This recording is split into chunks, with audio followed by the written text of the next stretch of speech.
Eh bien salut tout le monde, c'est AZK. Aujourd'hui je vais vous montrer les bonnes pratiques qu'on peut avoir pour aller acheter des cryptos directement sur Ethereum. Pour ceux qui ne le savent pas, Ethereum c'est une blockchain qui coûte très cher en frais, ça va de quelques dollars à quelques centaines de dollars parfois. Bon évidemment quand les transactions sont trop chères, on va juste éviter de passer des transactions pour pas payer autant de frais. Donc dans cette vidéo je vais vous montrer pourquoi les frais de transaction fluctuent sur Ethereum, comment on envoie des cryptos là-bas et comment on échange en ayant le moins de frais possible. Mais avant ça, pourquoi on irait acheter des cryptos sur Ethereum alors que c'est cher là-bas? J'y vois deux avantages. Le premier, c'est que certaines cryptos sont que sur la blockchain Ethereum. C'est le cas de Ultra, c'est un token qui s'échange que sur la blockchain d'Ethereum, alors qu'on a d'autres tokens comme AAV qui s'échangent sur plusieurs blockchains. On peut le retrouver sur Polygon, sur Avalanche, il n'y a pas de souci. Là, Ultra, ça va être soit Ethereum, soit éventuellement des plateformes centralisées. Et d'ailleurs dans la liste ici sur CoinGecko, il n'y a pas Swissborg qui apparaît, donc je suppose que Swissborg, comme c'est un agrégateur, il n'est pas répertorié sur CoinGecko, donc voilà, n'hésitez pas, vous pouvez aussi en acheter sur Swissborg, mais le problème dans tous les cas avec les plateformes centralisées, c'est que vous ne détenez pas vraiment vos cryptos. Vos cryptos, elles sont sur des plateformes centralisées, elles sont pas sur votre adresse, donc à tout moment, si la plateforme centralisée ferme ses portes, gèle votre compte ou peu importe, vous pouvez perdre vos cryptos. C'est un risque qui est quand même rentré un petit peu dans la conscience de tout le monde, avec FTX et compagnie, mais c'est toujours bon à savoir. Après, il n'y a pas forcément de mal à 100% à acheter des cryptos sur une plateforme centralisée, parce que, je vous l'ai dit dans l'intro de cette vidéo, Ethereum ça coûte vachement cher en frais de transaction, donc si vous n'avez que 50 voire 100 dollars à investir, c'est peut-être mieux de passer par Swissborg ou une autre plateforme centralisée qui vous permet d'échanger du Ultra. On peut quand même se donner une limite pour aller utiliser Ethereum, donc ça va être très arbitraire, c'est vraiment mon opinion, vous avez le droit de pas être d'accord avec ça, et aussi ça peut évoluer au cours du temps, on sait jamais, il peut y avoir des avancées sur Ethereum, les frais qui sont moins chers, etc. Donc moi je vous conseille d'aller utiliser Ethereum pour acheter une crypto si vous êtes prêt à mettre au moins 500 dollars voire peut-être 1000 dollars sur cette crypto. En dessous je pense que c'est pas intéressant parce que ça va vous faire trop de frais et autant acheter sur une plateforme centralisée à ce niveau là. Je pense qu'au niveau risque on peut se permettre de soit tout perdre sur une plateforme centralisée parce qu'on va se taper tellement de frais. Bon après libre à chacun de faire comme il le sent, moi je vous donne une limite, c'est très arbitraire, mais voilà, dites-vous que vraiment en dessous de 100 dollars là par contre je pense que c'est sûr, il n'y a aucun intérêt à acheter sur la blockchain. Bref, la première étape pour aller acheter des cryptos sur la blockchain Ethereum, c'est d'acheter de l'Ethereum. Alors, pourquoi on en achète? Eh bien, parce que c'est avec ça qu'on paye les frais de transaction, tout simplement. Là encore, vous avez le choix, il y a deux options qui sont pas mal pour avoir de l'Ethereum sur la blockchain Ether. La première, ça va être d'utiliser un bridge. Alors même encore mieux qu'un bridge, là j'utilise Jumper qui est un agrégateur. Ça veut dire qu'il va comparer plusieurs bridges et il va essayer de trouver celui où il y a le meilleur retour. Et on peut voir que pour envoyer une quantité de 0,025 Ethereum de Polygon à Ether, c'est pas mal de passer par Jumper, on perd que 5 dollars de frais. Alors ça peut paraître pas mal, 5 dollars sur une quarantaine de dollars, mais vous aurez pas beaucoup mieux à sortir des cryptos d'une plateforme centralisée, et c'est ça la deuxième option, ça va être d'acheter de l'Ether sur Binance par exemple, et de les retirer sur votre wallet. Dans le wallet d'ailleurs j'en ai pas parlé, moi dans cette vidéo j'utilise Rabi, c'est vraiment mon wallet préféré, mais vous en avez plein sur la blockchain Ethereum, ça peut être Frame, ça peut être Metamask, bref. Vous êtes libre aussi de choisir ça, mais si vous voulez utiliser Rabi, j'ai fait un tutoriel dessus. Pour en revenir aux frais de transaction, je vous conseille d'envoyer au minimum à peu près 0,02 Ether sur la blockchain Ethereum. En dessous, vous n'allez pas faire beaucoup de transactions, donc si vous avez envie d'acheter 2-3 fois des cryptos, vaut mieux mettre cette quantité minimum. Mais si vous avez prévu de faire plus de transactions, d'acheter plusieurs cryptos, vaut mieux peut-être passer à 0,1 Ether, voire un peu plus. Mais gardez à l'esprit que là, l'Ether que vous allez envoyer, ça va essentiellement être perdu dans des frais de transaction. Donc, faut être prêt quand même à investir un petit peu. Forcément, ça peut paraître élevé, mais on va essayer d'optimiser au plus possible les frais de transaction. Et vous allez voir que même avec 0,02 Ether sur la blockchain Ethereum, on peut faire 5 voire 6 achats, c'est possible.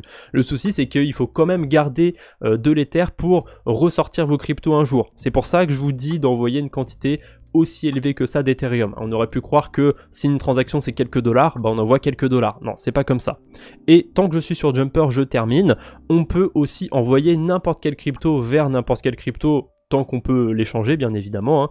Donc je peux envoyer par exemple du Matic à la place d'envoyer de l'Ethereum si j'en ai pas sur Polygon. Là, quand j'essaye d'échanger 100 Matic contre de l'Ethereum, ce qui va se passer, c'est que d'abord, mes Matic vont être échangés sur la blockchain Polygon contre de l'Ethereum, et ensuite l'Ethereum va être bridgé. Il n'y a pas toutes les cryptos qui peuvent être bridgées, et il n'y a pas toutes les cryptos qui sont sur Polygon.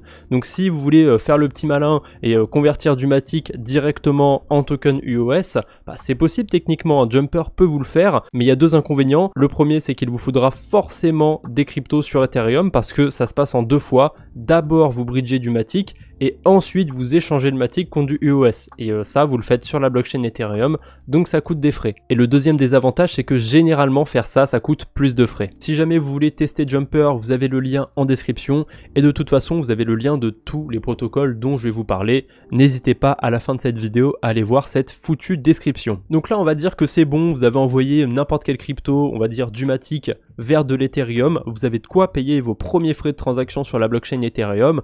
Bah maintenant, il va falloir amener des cryptos là-bas pour pouvoir acheter justement du Ultra ou n'importe quel token que vous avez envie d'acheter sur Ethereum. Donc encore une fois, la meilleure façon de le faire en restant sur la blockchain, ça va être d'utiliser Jumper.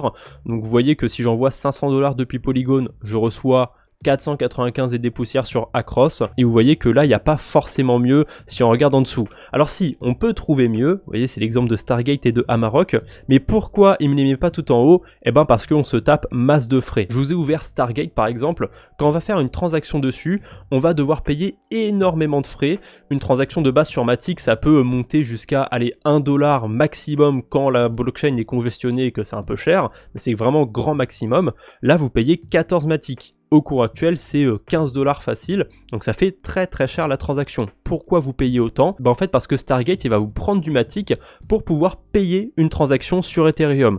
Pourquoi il fait ça? Parce que quand vous allez recevoir vos USDC sur Ethereum, Stargate va faire une transaction pour vous les envoyer et il peut pas se permettre de la faire gratuitement. Alors il y a certains bridges qui peuvent se le permettre de le faire gratuitement, mais dans le fonctionnement de Stargate, il lui faut des frais de transaction. Donc voilà, c'est dommage avec Stargate parce qu'il permet d'avoir un très bon retour quand on échange des stablecoins. Là sur 5000 $, on n'a que 3 $ de frais. Malheureusement, à côté de ça, on doit payer énormément de frais de transaction et ça, pour moi, ça rend le protocole beaucoup moins intéressant. J'ai néanmoins une petite alternative en ce moment, ça va être le bridge Meson. C'est très récent, c'est tout nouveau, donc ça vous permet d'échanger des cryptos de pas mal de blockchains vers pas mal d'autres blockchains. Elles sont toutes interagissables les unes les autres, donc vous pouvez envoyer d'Optimism à Ethereum, de Arbitrum à Phantom, vraiment n'importe quelle combinaison. Bon, il y a peut-être 2-3 combinaisons qui passent pas, vu que je vois qu'il y a des blockchains qui sont un petit peu en dehors de l'écosystème Ethereum, genre Tron et Aptos, mais globalement dans tout ce que j'ai testé, tout ce que j'ai vu, on peut échanger de n'importe quelle crypto à n'importe quelle crypto. Quand on va envoyer sur Ethereum, on va avoir des frais de 5 $, peut-être moins si on envoie depuis des blockchains comme Tron, j'ai pas vérifié, donc je vous laisse vérifier par vous-même, j'ai pas de crypto sur Tron et j'ai pas de portefeuille Tron pour cette vidéo. Mais bref, là vous avez 5 $ de frais, donc c'est pas forcément le bridge le plus avantageux, il y avait un petit peu mieux sur Jumper, où là on récupérait 495 $ et des poussières, mais Meson a quand même deux avantages. Le premier, c'est que vous ne payez pas de frais de transaction sur la blockchain d'origine et sur la blockchain d'arrivée. Donc là sur Optimism, vous allez approuver vos USDC et ensuite vous allez signer une transaction pour donner vos USDC au bridge entre guillemets. Il faut faire la distinction entre signer une transaction et passer une transaction. C'est très important pour cette vidéo. Passer une transaction, ça veut dire que vous allez envoyer des informations sur la blockchain et pour faire ça, il va falloir payer des frais de transaction. Donc sur Ethereum, ça va être en Ether, sur Polygon, ça va être en Matic. Mais maintenant, ça a évolué sur la blockchain, on peut aussi signer des transactions. C'est un petit peu plus compliqué, on va pas trop rentrer en détail sur comment ça marche, mais globalement c'est comme si vous passiez une transaction avec 0 $ de frais. Mais j'insiste vraiment sur cette nuance, quand je dis signer une transaction, c'est faire une transaction avec 0 $ de frais, et quand je dis passer une transaction, c'est faire une transaction avec X $ de frais. Ça dépend de la blockchain, ça dépend de pas mal de choses. Mais voilà, je faisais cet aparté parce que c'est très important d'avoir cette nuance en tête. Évidemment, on peut pas choisir de signer ou de passer une transaction, hein. C'est le protocole qui va nous l'imposer selon la manière dont il fonctionne. Et Meson, il fonctionne du coup avec les signatures, donc ça nous permet d'avoir moins de frais de transaction. Ça, c'est plutôt pratique, et par rapport à Stargate, du coup, ça change vraiment, parce que là, on n'aura pas besoin de payer des frais pour la blockchain d'arrivée. Comme je l'ai dit, Meson, c'est très récent, ils ont pas de token ou quoi que ce soit, donc il n'y a aucune rumeur d'airdrop, mais ça peut toujours être avantageux d'utiliser un protocole qui est très récent. En plus, selon les blockchains avec lesquels vous allez interagir, il y a 0 frais sur Meson, ça peut être le cas entre Optimism et Polygon, donc en dehors de la blockchain Ethereum, ça peut être intéressant d'aller tester Meson. Bien sûr, je vous force pas, mais ça peut être intéressant, gardez-le quand même de côté. Là, je vous ai laissé pas mal de choix pour envoyer des cryptos vers la blockchain Ethereum. Bien sûr, je vous laisse un petit peu bidouiller Jumper, Meson pour voir ce qui est le plus intéressant pour vous. Une fois que vous aurez des cryptos sur Ethereum, il y a une chose à laquelle il va falloir faire très attention, c'est le Gwei, c'est un peu le prix de l'essence sur Ethereum, le prix des transactions. Donc en ce moment, le prix de l'essence est dans sa fourchette basse, on peut voir qu'on est autour de 17 Gwei, ça peut descendre plus bas, bah voilà, ça vient de le faire, on est à 16. Parfois, quand on est vraiment dans le dur du bear market par exemple, ou quand il n'y a vraiment pas d'activité sur le marché crypto, ça peut descendre encore plus bas. J'ai déjà vu du Gwei à 10, 9, 8, ça peut descendre vraiment bas, mais parfois la blockchain est en feu, comme récemment il y a eu le DPEG de l'USDC, il avait perdu ses 1$, du coup il y a eu énormément d'arbitrage, énormément de gens qui ont fait des transactions sur la blockchain Ethereum, et vous voyez au maximum c'est monté à 381 Gwei. Donc même si pour l'instant ça ne vous évoque rien Gwei, vous voyez que 380 c'est 20 fois plus élevé que 19. Donc forcément, vous allez payer vos transactions 20 fois plus cher. Donc c'est pas du tout intéressant de passer des transactions quand le Gwei est très élevé. Ça, c'est vraiment un indicateur très important à regarder avant d'acheter une crypto sur la blockchain Ethereum. Regardez le Gwei. Si c'est en dessous de 20, franchement, c'est ok, vous pouvez y aller. Si c'est au-dessus de 20, ça va dépendre. Ça va dépendre de vous. Est-ce que vous êtes vraiment pressé? Vous voulez vraiment acheter la crypto maintenant?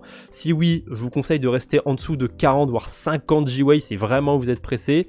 Et là, au-dessus de 50 Gwei, il faut que ce soit une urgence parce que voilà, autant attendre. Dans toutes les journées, il y a des heures creuses, on va dire, bon, à part journée exceptionnelle, même si on peut le voir, au minimum, il y a eu du 19 Gwei sur la journée du DPEG de l'USDC. Mais voilà, en général, la moyenne, c'est autour de 30 dans des journées classiques, on va dire. En bull run, comme on a connu en 2021, la moyenne a tendance à être plus haut, on va dire, une moyenne de peut-être 50-60. Mais même dans ces journées-là, vous avez des heures creuses où les transactions sont moins chères. J'ai pas l'impression qu'il y ait un pattern qui est des heures creuses toujours régulières.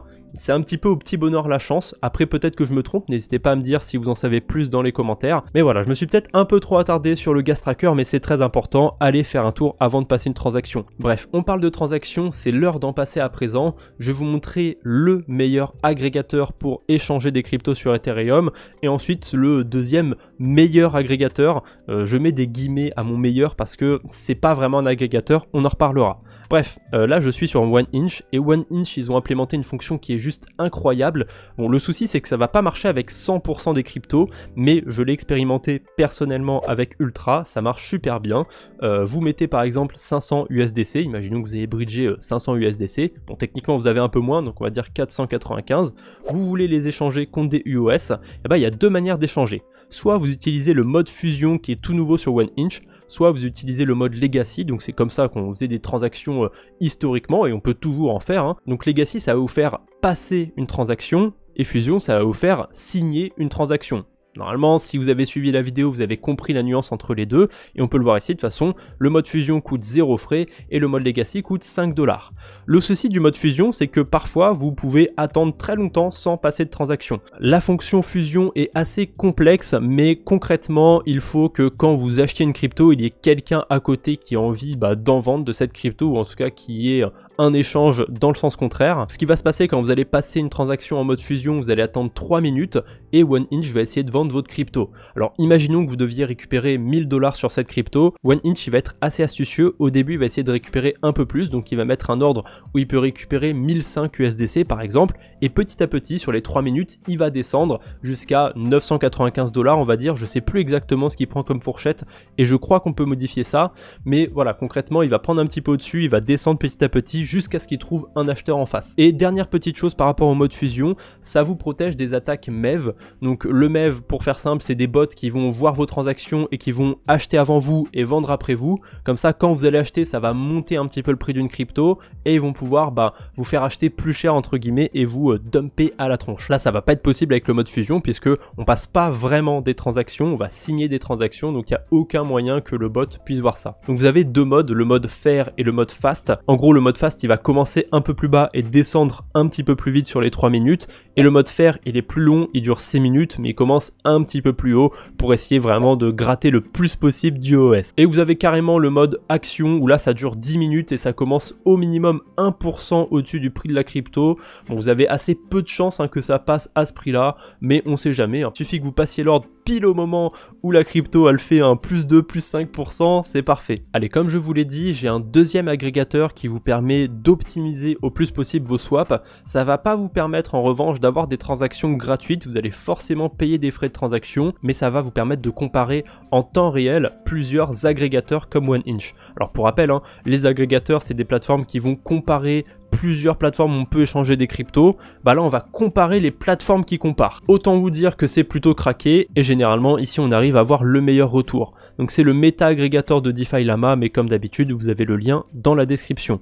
On va faire une simulation avec une très grosse quantité de crypto parce que bon, faut déjà les avoir là les 500 000 $, mais plus vous avez une grosse quantité de crypto et plus ça va être intéressant d'utiliser le méta-agrégateur contrairement à OneInch. Parce que là, il va peut-être nous faire passer par d'autres plateformes. Vous voyez, il y a Matcha qui nous rapporte beaucoup plus d'UOS que si on était passé par OneInch. Après, là, vu la quantité du SDC qu'on essaye d'échanger, c'est un petit peu trop pour la blockchain Ethereum, puisqu'en retour, je reçois que 320 000 $. Ça va pas du tout si on échange 500 000. Donc, va falloir faire attention aussi à ça. Si vous avez de très grosses quantités de crypto, vous voyez combien vous échangez, vous voyez combien vous recevez. S'il y a un très gros écart, peut-être que vous essayez d'échanger une trop grosse quantité de crypto. Voilà, c'est tout pour aujourd'hui, j'espère que ces conseils vous seront utiles. Si vous avez d'autres astuces, d'autres plateformes que vous utilisez, n'hésitez pas à les mettre en commentaire. Et comme c'est pas très loin, n'hésitez pas à liker la vidéo. Allez, je vous embête pas plus, on se retrouve bientôt j'espère, d'ici là, portez-vous bien. Salut tout le monde!